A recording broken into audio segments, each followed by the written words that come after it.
บายดีข้าพเจ้าชื่อว่าหมูน้อยซาพักดีทีดีเค11มาจากบ้านนนท์ข้อเมืองไซเซถาแข่งนครหลวงเวียงจันทร์แล้วใครเป็นคนแนะนำให้มาเข้าโครงการประกวดของเพลง เห็นยูเฟซแล้วก็เขียนใบสมัครแล้วก็ส่งมาทางเฟซเนาะ มั่นใจในเสียงของตัวเองเหรอ มั่นใจ ถ้าได้ชนะเลิศได้รางวัลที่ซีเฮ็ดอย่าง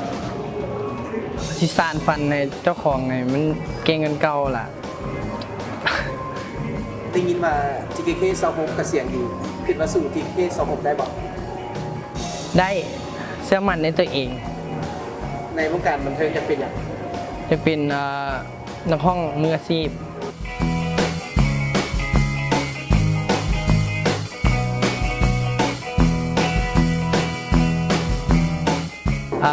ฝากกองเชียร์นะเนาะมาเชียร์หมูน้อยในเด้อ